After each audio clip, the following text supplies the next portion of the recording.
जय हिंद दोस्त, ठाकुर पाठशाला में एक बार फिर से आप सभी का स्वागत है। हमने पिछले वीडियो में रचना का एक क्वेश्चन बताया था। आज हम इस वीडियो में रचना का दूसरा क्वेश्चन बताएंगे। पहले वाले ही क्वेश्चन का ही दूसरा पार्ट है। पहले वाले क्वेश्चन में हमने अंतः विभाजन के बारे में बताया था, आंतरिक विभाजन किया था, और इस क्वेश्चन में हम बाह्य विभाजन करेंगे। और इस टाइप का क्वेश्चन जो बिहार बोर्ड एग्जाम में पूछा गया है। तो चलिए बिना देरी किए हुए हम शुरू करते हैं। एक क्वेश्चन के सहारे हम इन कॉन्सेप्ट को सीखने का कोशिश करते हैं। क्वेश्चन है 7 सेंटीमीटर एक लंबे रेखाखंड AB को P बिंदु पर इस प्रकार बाह्य। पिछले क्वेश्चन में हमने बताया था आंतरिक विभाजन, इस क्वेश्चन में हम बताने वाले हैं बाह्य विभाजन। तो बाह्य विभाजित करें कि AP अनुपात BP बराबर 5:2 हो। छोटा सा आप यहाँ पे कॉन्सेप्ट थोड़ा सा सीख लें। पिछले वीडियो में जो हमने आंतरिक विभाजन करना था, तो आंतरिक विभाजन में क्या होता है कि दोनों अनुपात को जोड़ा जाता है। पॉइंट याद रखिएगा, आंतरिक विभाजन में दोनों अनुपात को जोड़ा जाता है। लेकिन यहाँ पे बाह्य विभाजन, तो यहाँ पे जोड़ा नहीं जाएगा, बल्कि बड़े वाले में से छोटे वाले को घटाया जाएगा। एक कॉन्सेप्ट आप यदि ध्यान रखिएगा, बड़े वाले में से छोटे वाले को घटाया जाएगा। एक और बात याद रखिएगा, आंतरिक विभाजन में क्या था कि जैसे हमने बताया था कि आंतरिक विभाजन में क्या होगा कि अगर AB एक रेखा है तो इसके बीच में ही, AB के बीच में ही कोई ना कोई पॉइंट होगा P, जो आंतरिक विभाजन करेगा AB को। लेकिन बाह्य विभाजन में क्या होगा कि AB के बीच में कोई P नहीं होगा, या तो B के इस साइड होगा या तो A के इस साइड, यानी कि बाहर होगा। A B के बीच में नहीं बल्कि इसके बाहर होगा कोई P बिंदु, या तो B साइड होगा या तो इधर हो सकता है, कहीं भी होगा, तब होगा बाह्य विभाजन। ये आप ध्यान में रखिएगा। तो चलिए हम शुरू करते हैं।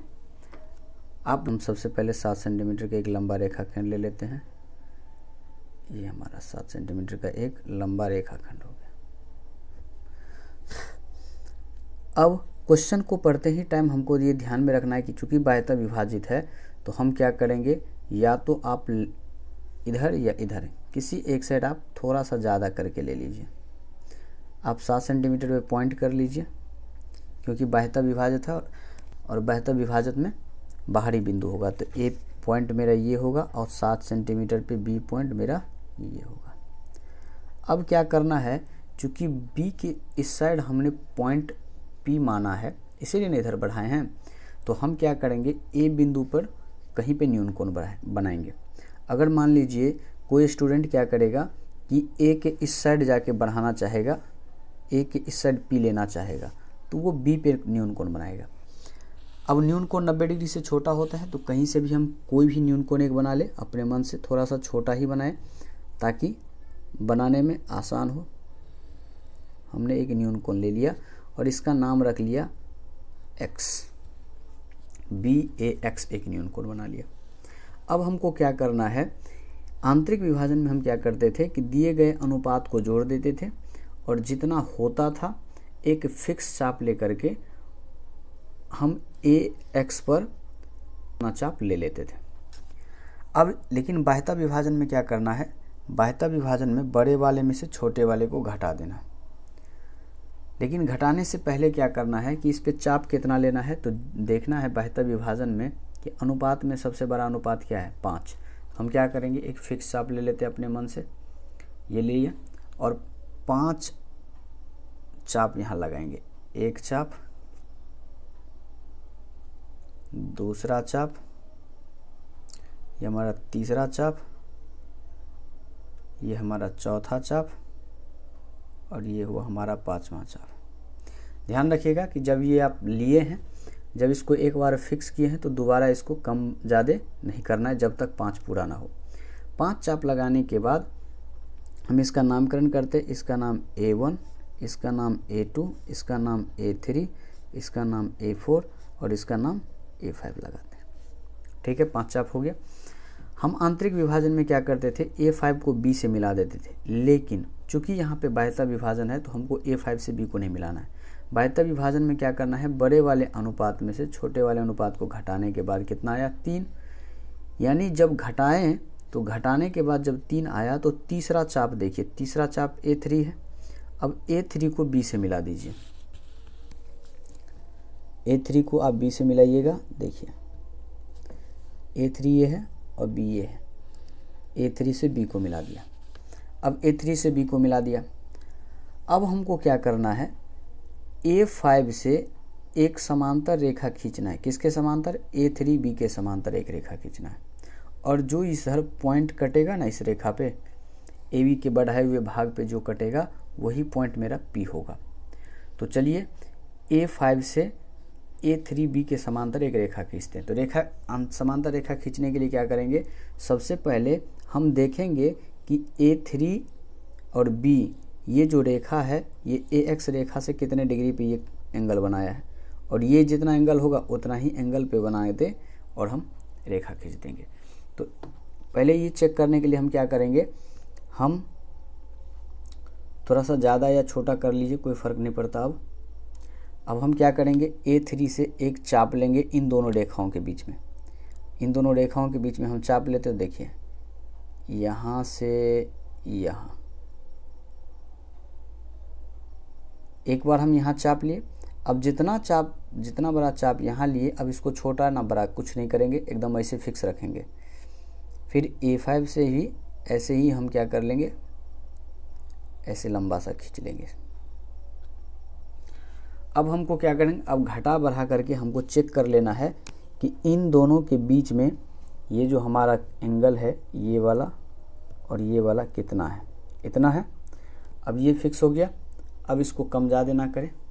अब हमको देखिए इस पॉइंट पे रखिए, एक पॉइंट से लिए थे, अब इस पॉइंट पे रखिए और ऐसे कट कर दीजिए इस चाप को। कट करने के बाद हमको यहाँ पे एक पॉइंट मिला, ऑलरेडी पहले से A5 यहाँ था, ये पॉइंट मिला। इन दोनों पॉइंट को मिलाते हुए एक रेखा खींच दीजिए।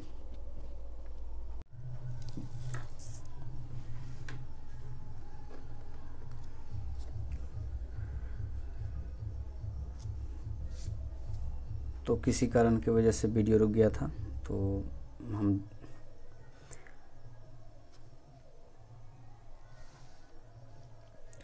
हमने क्या किया कि AX पर 5 बराबर चाप इस प्रकार लिया कि A1 बराबर A1 A2 बराबर A2 A3 बराबर A3 A4 बराबर A4 A5, यानी कि ये सारे के सारे ये डिस्टेंस ये हमने बराबर चाप समान चाप लिया था तो बराबर ही होगा ये हमने किया।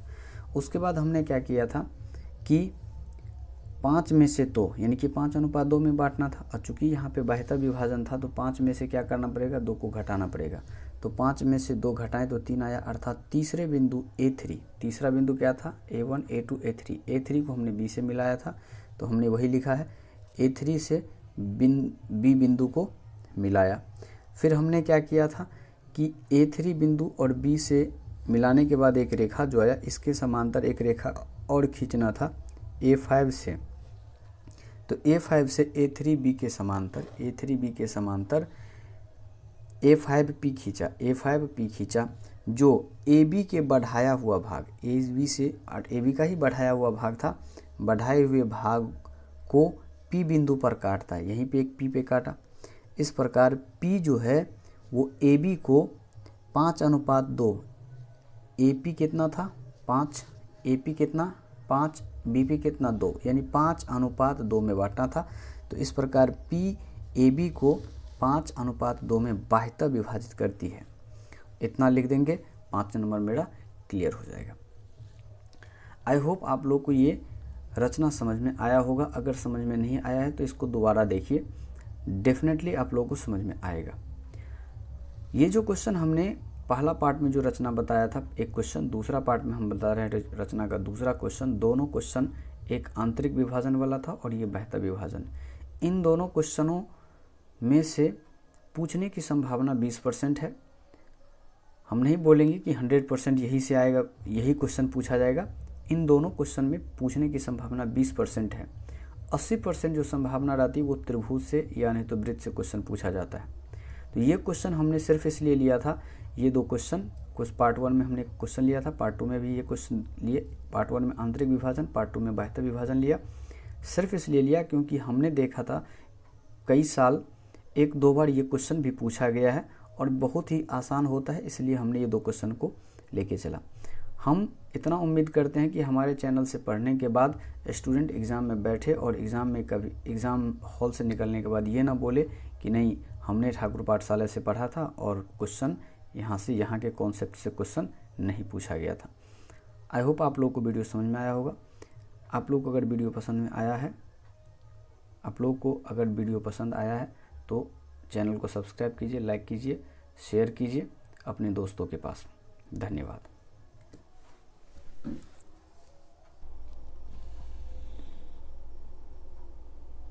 देखिए इसके समांतर A3B के समांतर A5 और ये जो पॉइंट मेरा मिला यही मेरा होगा P।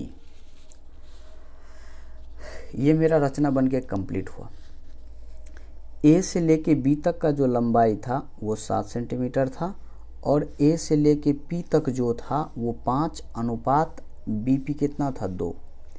अब हमको रचना का लिखना है, रचना के चरण, इतना में हमको 1 से 2 नंबर मिलेगा। अब लिखना हमको यहाँ पे रचना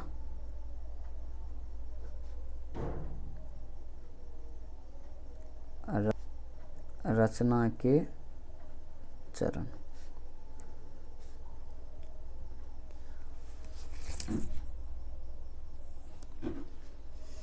अब रचना के चरण में हमको क्या क्या लिखना है, तो देखिए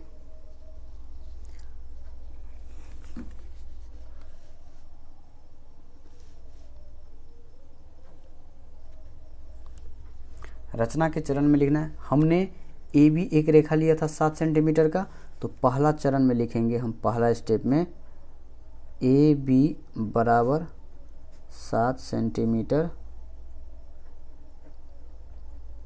खींचा। फिर दूसरा स्टेप में आपने क्या किया, दूसरा स्टेप में आपने क्या किया, हमने किया ए बी के साथ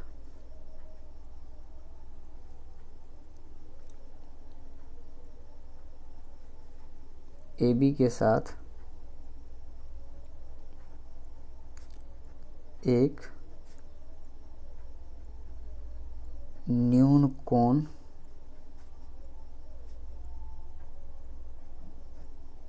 AB के साथ एक न्यून कोण बनाती हुई रेखा AX खींचा। हमने AB के साथ एक न्यून कोण बनाते हुए कौन सा रेखा खींचा, AX खींचा। AX पर 5 बराबर चाप इस प्रकार लिया कि A1 बराबर A1 A2 बराबर A2 A3 बराबर A3 A4 बराबर A4 A5, यानी कि ये सारे के सारे ये डिस्टेंस हमने बराबर चाप, समान चाप लिया था तो बराबर ही होगा, ये हमने किया। उसके बाद हमने क्या किया था कि 5 में से 2 यानी कि 5:2 में बांटना था। और चूँकि यहाँ पे बाह्य विभाजन था तो 5 में से क्या करना पड़ेगा, 2 को घटाना पड़ेगा। तो 5 में से 2 घटाएं तो 3 आया, अर्थात तीसरे बिंदु A3, तीसरा बिंदु क्या था A1 A2 A3, A3 को हमने B से मिलाया था तो हमने वही लिखा है, A3 से B बिंदु को मिलाया। फिर हमने क्या किया था कि A3 बिंदु और B से मिलाने के बाद एक रेखा जो आया, इसके समांतर एक रेखा और खींचना था A5 से, तो A5 से A3B के समांतर A5P खींचा, जो AB के बढ़ाया हुआ भाग, AB से AB का ही बढ़ाया हुआ भाग था, बढ़ाए हुए भाग को P बिंदु पर काटता है, यहीं पे एक P पे काटा। इस प्रकार P जो है वो AB को 5:2, AP कितना था 5, AP कितना 5, BP कितना 2, यानी 5:2 में बांटना था। तो इस प्रकार P AB को 5:2 में बाह्यतः विभाजित करती है। इतना लिख देंगे, 5 नंबर मेरा क्लियर हो जाएगा। आई होप आप लोग को ये रचना समझ में आया होगा। अगर समझ में नहीं आया है तो इसको दोबारा देखिए, डेफिनेटली आप लोगों को समझ में आएगा। ये जो क्वेश्चन हमने पहला पार्ट में जो रचना बताया था एक क्वेश्चन, दूसरा पार्ट में हम बता रहे हैं रचना का दूसरा क्वेश्चन। दोनों क्वेश्चन एक आंतरिक विभाजन वाला था और ये बाह्य विभाजन। इन दोनों क्वेश्चनों में से पूछने की संभावना 20% है। आई होप आप लोग को वीडियो समझ में आया होगा। आप लोग को अगर वीडियो पसंद आया है तो चैनल को सब्सक्राइब कीजिए, लाइक कीजिए, शेयर कीजिए अपने दोस्तों के पास। धन्यवाद।